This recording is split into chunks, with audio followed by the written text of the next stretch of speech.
تحریر بھی دیکھی جا سکتی ہے۔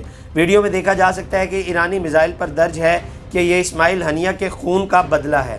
اب یہ وعدہ صادق 2 انہوں نے ادھر مینشن کیا، اور اس کو اگر انگلش میں دیکھا جائے تو وہ یہ کہہ رہے ہیں کہ جی آپریشن ٹرو پرومس 2 جو ہے اس کے حوالے سے کہا گیا ہے۔ ایک یہ ویڈیو بھی وائرل ہو رہی ہے۔ اس کے بعد آگے آ جاتے ہیں جی، ایک اور حزب اللہ نے دعویٰ کیا، انہوں نے کہا ہے کہ جی اسرائیل کو پیچھے دھکیلنے کی صلاحیت رکھتے ہیں ہم لوگ۔ انہوں نے اپنی خبر میں کہا ہے کہ جی کہ وہ اسرائیل کو پیچھے دھکیل سکتے ہیں، اس کے پاس کافی وسائل موجود ہیں۔ حزب اللہ کے میڈیا آفس کے سربراہ محمد عفیف، جو حزب اللہ کے آفس کے میڈیا آفس کے سربراہ ہیں، انہوں نے خبر دی ہے، انہوں نے کہا ہے کہ جی ہم دشمن کو باور کروانا چاہتے ہیں کہ یہ صرف پہلا مرحلہ ہے، خدا کے فضل سے اپنے وطن کے لیے خون اور جان کا نذرانہ پیش کرنے کے لیے تیار ہیں۔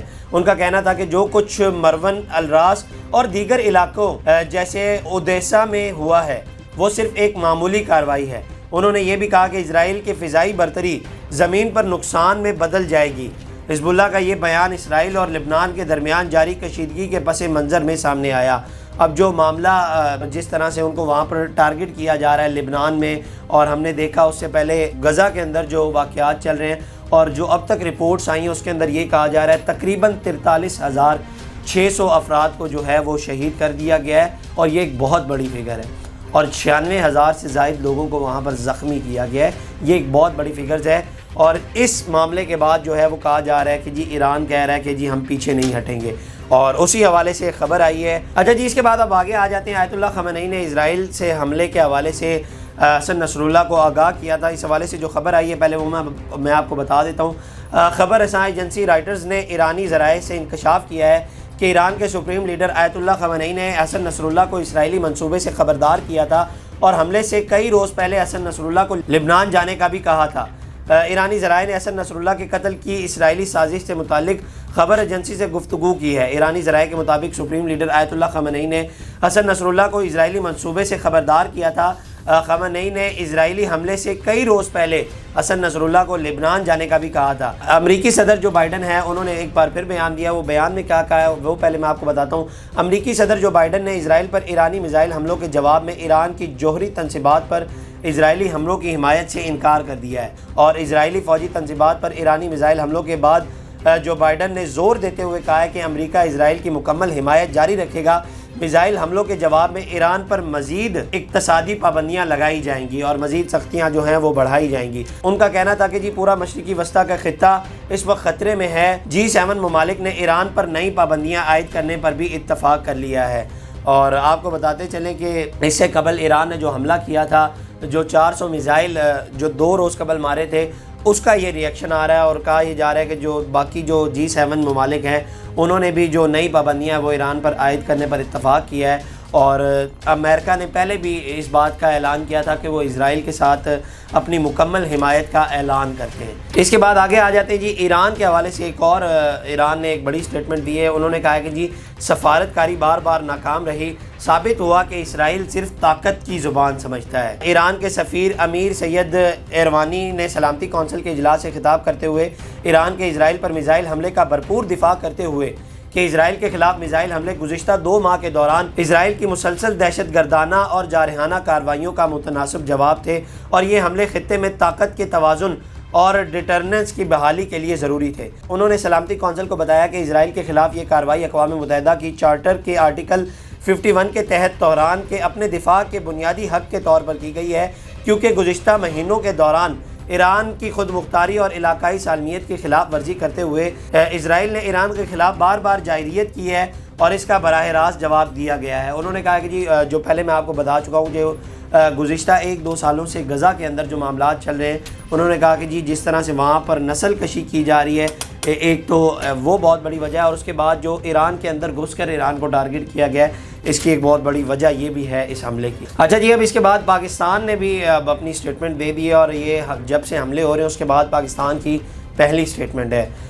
تو کل رات کو باقاعدہ طور پر جناب ایک پریس ریلیز جاری کی گئی ہے، جس میں حالیہ کشیدگی کے اوپر اپنا پوائنٹ آف ویو دیا گیا ہے۔ مشرقی وسطیٰ کی بگڑتی ہوئی صورتحال پر انہوں نے پاکستان نے تشویش کا اظہار کیا ہے، اور فریقین پر جنگ ختم کرنے اور تنازعات کے حل پر بھی زور دیا ہے۔ دفتر خارجہ کے ترجمان ممتاز بلوچ نے اپنے بیان میں کہا ہے کہ پاکستان کو مشرق وسطیٰ میں بڑھتی ہوئی جنگی صورتحال پر گہری تشویش ہے اور تمام فریقین کو چاہیے کہ وہ امن کو ترجیح دیں، اور انہوں نے کہا کہ جی اسرائیل نے بین الاقوامی قانون اور اقوام متحدہ کے چارٹر میں مسلسل خلاف ورزیاں کر رہا ہے اور اس نے سنگین انسانی بحران کو جنم دیتے ہوئے غزہ میں جاری نسل کشی نے خطے کے امن و سلامتی کو خطرے میں ڈال دیا ہے۔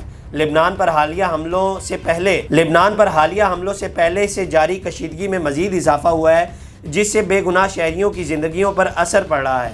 انہوں نے کہا ہے کہ یہ وقت کی اہم ضرورت ہے کہ تمام فریقین پیچھے ہٹیں اور عالمی برادری کو فوری طور پر اقدامات کریں تاکہ صورتحال کو مزید بگڑنے سے جو ہے وہ روکا جا سکے۔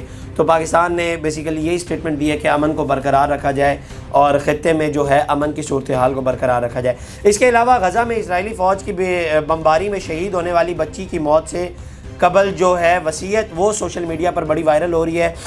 10 سالہ بچی ریشا نے اپنی شہادت سے قبل ایک تحریری نوٹ چھوڑا تھا جو اسرائیلی بمباری کے بعد اس کے گھر کے ملبے سے امدادی ٹیموں کو ملا ہے۔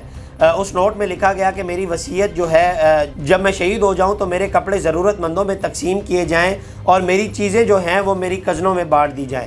غزہ میں 7 اکتوبر 2023 سے اسرائیلی حملوں میں جو ہے وہ اب تک تقریباً جو میں آپ کو بتا چکا ہوں 43,600 لوگ شہید ہو گئے، اور اس کے بعد کہا یہ جا رہا ہے کہ جی تقریباً جو ہے وہ 96,000 سے زائد لوگ جو ہے وہ اس وقت زخمی ہو چکے ہیں۔ اچھا جی، اس کے بعد پاکستان کے اوپر آ جاتے ہیں۔ جو ملیشیا کے وزیر اعظم ہیں وہ 3 روزہ دورے پر پاکستان پہنچ گئے ہیں، اور جو یہ 3 روزہ دورہ ہے اسی دوران پاکستان تحریک انصاف کا احتجاج بھی ہے، تو اب دیکھتے ہیں اس میں کیا بنتا ہے۔ لیکن شہباز شریف صاحب نے ملیشیا کے ہم منصب انور ابراہیم کا نور خان ایئر بیس پر پرتپاک استقبال کیا ہے۔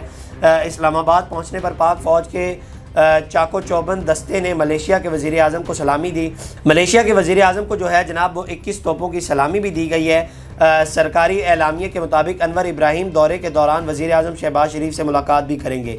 اب اس کے بعد علی امین گنڈا پور نے بھی KPK میں ملاقات کی اور انہوں نے احتجاج کے حوالے سے بریفنگ دی، اور انہوں نے کہا کہ جو گاڑیاں پچھلے احتجاج میں ہم نے پیچھے رکھی ہوئی تھی جو استعمال ہو رہی تھی کنٹینرز کو ہٹانے کے لیے، وہ اس بار آگے رکھی جائیں گی، اور جتنا بھی ہم ڈیلے ہوئے ہم احتجاج میں ضرور پہنچیں گے، یہ علی امین گنڈا پور کی جانب سے بیان دیا گیا ہے۔ اور دوسری جانب جو ملیشیا کے وزیر اعظم ہیں وہ بھی 3 روزہ دورے پر پاکستان آ گئے۔ اب اگر اس طرح کی صورتحال میں اگر ماضی کو دیکھا جائے تو صورتحال سنگین ہوتی ہے، اور اگر سنگین ہوتی ہے تو جو ملیشیا کے وزیر اعظم آئے ہوئے ہیں ان کا دورہ بھی اس سے کسی حد تک متاثر ہوگا، تو معاملات کسی حد تک پاکستان میں جو ہیں وہ نظر آ رہے ہیں کہ کسی حد تک صورتحال جو ہے وہ خراب ہوگی۔ خیر دیکھتے ہیں اس میں مزید کیا ڈیولپمنٹس ہوتی ہیں۔ اس کے بعد آگے آ جاتے ہیں جی کھیل کے حوالے سے تھوڑی سی بات کر لیتے ہیں۔ پاکستان ٹیم کے جو سابق کپتان، اب تو میں انہیں کہوں گا، انہوں نے ون ڈے کی جو کپتانی ہے اس سے ریٹائرمنٹ لے لی ہے۔ انہوں نے اپنے بیان میں کہا ہے کہ جی کہ میں ون ڈے کی جو کپتانی ہے اس سے ریٹائرمنٹ لیتا ہوں اور میں ایز اے پلیئر اپنی ٹیم کے لیے حاضر ہوں۔